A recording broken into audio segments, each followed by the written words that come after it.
Hey, what's up, Reefers? We're heading over to Sally's house right now to check out her setup and then do some water testing. Let's go! Alright, so Sally's being a little secretive. Let's... Hello, welcome to my crib. Alright. Look at this. This is my basement. I love checking out girls' rooms. It's so interesting. This is basement, it's not my room. I don't sleep here. Okay, this is nice. You should just sleep here. But anyway, alright, today we're looking at this. This is looking fantastic. Yeah, I just set it up for about 1.5 weeks. I hope it's looking fine now. Okay. Well, tell me about it if it's looking good. I don't know. Alright, tell me about your tank. Well, so you asked me to set it up with some sand and rocks, and I bought some salt, and pretty much that's it. And this is how I set it up. I have no clue how I set up, so Nice. you think it's good? I do want to say something about your shirt that I saw just now. Yeah, alright. I was waiting for you to ask. Yeah, okay, alright. So this is the prototype. I figure since I started showing myself on video, it'd be nice to have a shirt that represents the channel once in a while. That'd be nice, especially visiting fish room and stuff like that. So here's the logo. This is a prototype. I'm thinking about just taking out the text because it's a little distracting. And on the other side, we Reef have the tank. hashtag Reef Tank because I have no idea what to put there. For the next version, I'm thinking about making the text a little bit bigger. Simply because if there's crease in the shirt, there are certain characters that you cannot really make out immediately. It'll take a little time to think.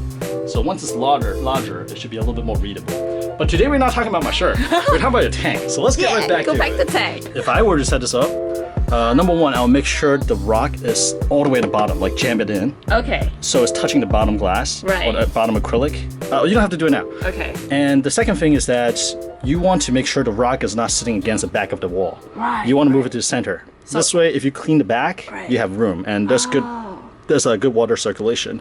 Now you mentioned that the rock is kind of rocky here. I did bring something that will help. I can leave that with you and you can play with it. Yeah, these are all my test kit and the miscellaneous stuff. This is epoxy, 2-part epoxy. What it does is it's almost like super glue, right? It's if you look here. Does it glue to the rock? Yeah, so it's 2 parts. You may have to open it because I have one hand. You see white in the center and gray on the outside. Yeah. All right, so it's like a putty.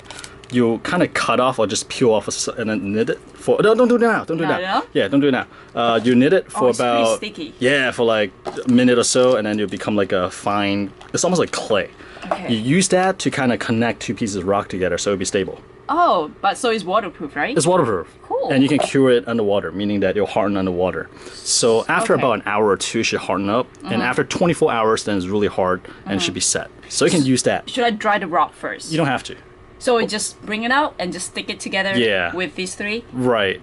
Just mainly that one. If this one is okay, just leave it. Right. But that's a shaky one. Gotcha. And if you like it the way it looks, then go ahead and epoxy them together. All right. So, but move it a little bit. Definitely move it so that it's like freestanding structure. Right. All right. Cool. Good advice. In terms of filter, this is actually great. See how it's catching all the crap? Yeah. So leave it first. Once your tank is like cycled, everything's good to go. You pull this. You won't even need this. I don't need that. You don't anymore? need this. Only put this in once in a while if you see crap floating around in the water. Right. This will trap it, and you pull it out, just rinse it and leave it. Okay. Usually, this if you don't change it regularly, right, it will trap stuff, bad stuff, dirty stuff, decaying stuff, and you just make your water bad. So for now, leave it. Okay, leave it. Right, while the tank is like clearing up. All right.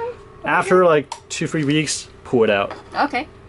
Yeah, so there's a lot of you see, I'm not sure if you saw the video of that vlog we did, right? A lot of people was like, don't use this, don't use the swing arm hydrometer because it's inaccurate. But in my case, it had not been inaccurate. So that's why I brought mine, right? Which is more expensive one. Yes, the more expensive one, but I feel like they're similar. Although there's a guy saying that this is more accurate. And I also brought this refractometer. I'm not sure if I can open it in one hand. It's kind of tough to open. I'll do it later. Don't worry. Okay. But that's super accurate. So I just want to use that to double check these 2. So what happens sometimes is that small air bubble could be trapped under the swing arm. So it kind of... There's no bubble now. There's no bubble now. That's why it came back down. Okay. So that's why it may lift it up. So sometimes people don't get accurate reading is because sometimes maybe there's salt stuck in there, so the arm is not swinging freely, or there's a little bubble, so it kind of push it up. So when they just do that one time, they look at the value and that's it. So usually with these, you want to kind of like first rinse it off, make sure it's swinging freely like this. It swings, right? Okay. And then you'll fill it check it, and then check it 2 or 3 more times just to make sure that it's right. And every time you want to swirl it just to make sure there's no bubble in there. Okay. And we'll go through that later, just double check, and then we'll double check with the refractometer. Okay. And you couldn't open it, right? I can't. Yeah, it took me a long time too. So. What did you use this? The struggle is real. I have no idea how to open up. Okay, good job. Did you put on makeup just for this? No. Oh, no makeup. Okay. I have a makeup, like but this. I have to go Lee's house later. Oh, so you did have makeup? I do have a little makeup. Just for Yo, the show now. guys. Just kidding. Yeah, they should put on makeup just for you all. Yeah. All right, so we have 2 hydrometer right in front of me. And one is the instant ocean one, and one is the flue valve. On the flue valve, that's the one Sally has been using, is showing that 1.020 and 021, so 1.025. On the instant ocean one is showing slightly above 1.024. So to double check, we have the refractometer, and Sally's gonna look into the light, turn it towards the light. That way, to your left. Yeah? Yeah. So you need some light to see it. Okay. It's saying 1.025. 1.025. Yeah, which is more accurate with this one. Yeah, so this instant ocean one is still a little bit off, but the flue valve one is crap. Yeah, because it's cheap, so maybe don't get that. Yeah, so whoever, I forgot who mentioned it in the comment. You're absolutely right. The instant ocean one is pretty solid. This one is kind of off. Do we want to just dump the water out and just check it one more time? Give it one more chance.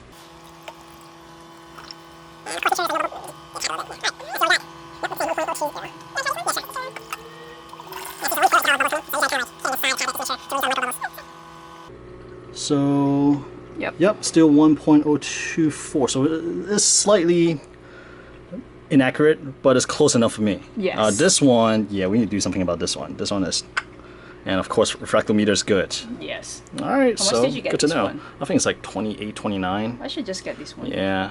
So hopefully you still have the receipt. Yeah. Okay. Yeah, we'll just so. return it. All right. So the next thing you should talk about is keeping up with the evaporation. So as the water evaporate, the salt remains in the tank. Right. So the salinity will slowly go up. That's why you want to keep the water level to a certain level to ensure that it has the correct salinity. All right. So you will top off the evaporation with fresh water, just water, not salt water. So what kind of water? The RDI water. Oh, okay. Yeah. So you leave a mark on the side of the tank, whether it's tape or whatever, to show where the water will be. All right. Where the water is when you did the salinity test. So right now it's not enough. Right now it's not enough. Yeah, so when you fill the water, we'll do the test again. Okay. Make sure it's 1.026, and then we'll make the mark here. Okay. And whenever the water dips below that mark, you add some fresh water in. There's automatic way of adding water, but those cost money. Okay. Auto top off is like $100 if you want to go into it. Versus a small tank, especially since you have a cover, so the evaporate will be really slow. Oh, that's good. Yeah, so it's good. You probably only need to like check it every 2, 3, 4 days. Oh. Yeah. Okay. Versus if you open top like this, water evaporate a lot faster. Okay. So we'll try it out first. If that does not work out, we can always like look into auto top off, but I think it's not necessary. So we'll get some new water, we'll fill it up to where it should be, and then we'll make sure salinity is at 1.026, and then we'll mark it right there. So that's topping off water. All right. Yeah. And of course we'll pull the filter out once the tank is kind of cycled, and we'll look into other things. All right. And speaking of cycle, that's actually the next thing we should look into. So you've been cycling your tank, right? Yes. But we have not added anything into the tank for it to cycle with, except for the live rock, or the rocks, the dry rocks. The dry one, yeah. So on these rocks, there should be stuff, organic matter that's decaying as well. Sure? There should be. Oh. Yeah, it should be, like dirty stuff. Okay. So there's already a small bacteria population growing, but it's not fast enough. So we're going to help it along. Oh, nice. So from here, I got this magical thing. It's liquid ammonia. Oh, yeah. So we want these bacteria to consume ammonia to break it down into nitrite and nitrate, and that's why we want these bacteria. So we can check out the direction and figure out the dosage, right? What it does is that instead of using raw shrimp or some decaying organic matter that's going to stink up your room, we'll use something clean like this. And then naturally, the bacteria should stop multiplying because it's food. Oh. And it'll stop once it consumes all these. Wow. So this is good, and to help the bacteria along, we have this guy right here. So these are the good bacteria, and usually I dose a little bit to help it start up a tank, or like, for example, if I have major algae issue, sometimes I dose this as well to compete with the algae. So these will break down ammonia as well. Okay. So we'll do that, And on top of these guys, maybe in a week or two, I actually have a lot of marine pure spheres. It's basically little ceramic blocks like this, but tiny round ones. Okay. And they're really porous, so a lot of bacteria can live on it. And I can give you a couple, you can just throw it in the back. And what it does is that on those spheres, because I have it in the 45-gallon tank right now, so a lot of good bacteria and little things, amphipod, copepod, already living on it. Okay, all the You have no idea what it is, Yes. but it's okay. I'll keep talking. In the future, you look back, you're like, oh, okay. Oh, yeah. So I'll give you basically a couple ceramic spheres. Okay. Just throw it in the back. It's great filtration. It'll give you a good boost in bacteria and also a little life on it Why as do well. they need all these bacteria in there? So if you have if you feed your fish, Right. or if your fish poops, right, they produce waste. And the waste breaks down into ammonia, which is really harmful, Oh, okay. right? So you need something to convert ammonia into nitrate and nitrite, and those are not as harmful to critters. So Does that's, the filter help all these problems? to a certain extent, yes. If you can have the filter trap all the waste and pull them out of your tank before they start breaking down All right. into ammonia, then yes. Okay. Well, with this pad, right? Yes. Should I just wash the filter by just using the pipe and splash it? Yeah. So Would that be recommended? yes, that's fine, but to a certain extent, right? So that will help with clearing out the flaws. So start trapping more things and water flow through freely. But I believe they also have carbon in there, Carbon? if I remember right. I don't know. These filters, let me see. I'm not sure actually. Let me feel it. Yeah, there's there's carbon in there. Okay. So that's good. yeah, carbon will suck up like dirty organics really well, but then carbon is almost like these flaws. They also get clogged up. Oh. So the how carbon works is that all the the dirty chemical stuff, right, get attached to your carbon little pellets, All right. and that when you pull this out, along the carbon, all these bad pollutant will come out. But once they filled up, they're not efficient anymore. Okay, so I have to change So you it. have to change it. Okay. Yeah. Cool. So down the road, I do have some filter floss, so it's just these foam that you can just stuff up in the back. Oh, nice. If you need to clear out your water. So all Yes. this dirty crap gets stuck to a floss and you just toss it away or wash it. So how frequent I need to change it? Really depends. Really depends on what you have in your tank. For these guys, because like a new tank, I'm gonna guess it may be good for like 2-3 weeks. Okay, 2-3 weeks. Yeah, I'm guessing. I don't really use it too Pretty much. frequent then. Yeah. Okay. For like an older tank, I think you can probably get away with a little bit longer. Wow, you just shake this thing and then the Yeah, tank sorry, I just looks make yeah, because all those stuff are trapped in there. Just kind Oh, of, okay. but they'll kind of come through again. All the way back up. Okay, Yeah. cool. But So is this the right level to keep the water? so this will not change because you see how the water goes out here. So as soon as it hit this level, it's gonna flow to the back. Oh. So here's where the water level changes here. That's Right. why you see sometimes this side is high or sometimes low. It changes a Oh. lot. So that's the way to see it, right? Right. That's where you see your actual see- water okay, level. cool. Exactly. Signs. Yeah. Cool, huh? Yes. Another question I have is that I don't actually know how strong this LED light is. Let me take a peek. It's Here, can you turn on the? Here, I'll turn on the white. So this is full blast. I mean, I can't really tell. And so if anybody watching knows how good this light is, let me know. So we'll see. I think like the simple coral would definitely no problem, but it's just a matter of how much can you push this. And in the future, if you seriously do want to keep certain coral that needs stronger light, it's really easy to get a cheap light. And, the LED light I look online is yeah. so expensive. well, there's some cheap ones too. The one in my sump is basically just a bulb, right, with LEDs like this. It's growing all the corals fine, and it's yeah. like $30, and you just need like a regular light socket. But we'll test this out first. I think the simple stuff should be no problem, like the button and stuff you want to keep. All right. Yeah. All right. Well, let's get these in the tank. So- So let's do the ammonia first. Just do 1 per gallon. So you have 8, right? So 8 gallons, 8 drops. So just Go for it. 1, 2, 3, 4, 5, 6, 7, 8. Yep. All right. Now we got the waste in there, right? We got the ammonia. So let's add some bacteria that will eat it. I think that's good. It's good. All right. So what that is that the bacteria will find some surface to live on, either it's on your sand or your rock. Nice. Yeah, and then you'll start breaking down ammonia. All right. Usually the way I like to tell is that, because I didn't have all these test kits, right? I'm lazy. I used them like once. Once you start seeing green algae, then you're good to go. Green algae, yay! So you see like dirty brown algae first. Don't worry about it; they'll go away. When you see green algae that looks like hair, that means you're good to go. That tank is pretty much cycled. When will it start get like growing? I think probably another week or two. Oh yeah. Yeah, another week or two, then it should be good. Okay, cool. Oh, we should check your pH too. pH. Yeah. Here. Yeah, just grab that. Okay. And that one's easy. Wow. Yeah, just open it up.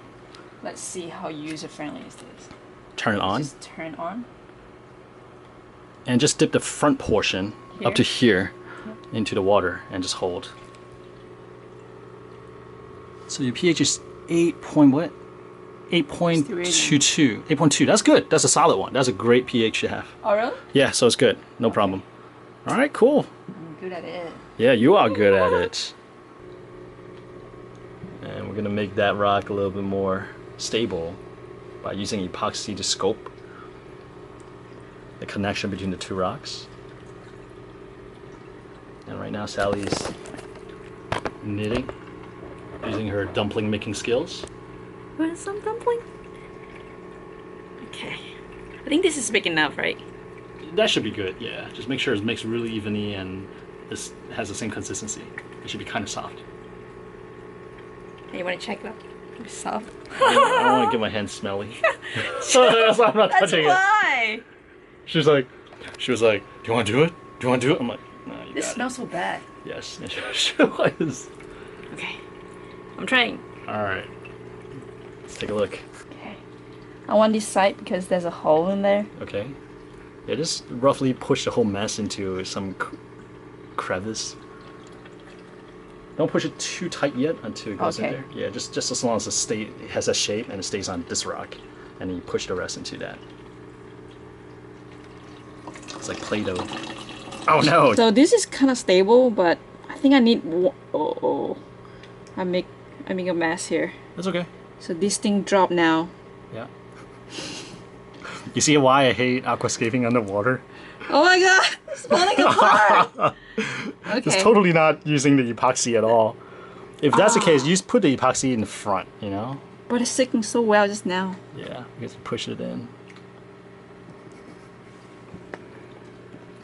No. This is two-person work. Alright, You know what? I think she needs some help. Yeah. Ask nicely. Yeah. Can you help me, everyone? Ask nicely. Can you please help me? Nicer. Can you please help me? I'm fixing my rocks. Here. So the only downside to the epoxy is that it doesn't look too natural if you can see it. But We can just grow on some stuff. yeah, exactly. So things can grow in that spot, but to cover it. But over time, Caroline algae, the purple stuff, will go over it as well. But until then, sometimes it does not look natural. So I try to tuck it away. Like once I get enough for the connection, I try to tuck the other away so that it's not as obvious. So this should be good. I'm pressing it down, make sure it's tight.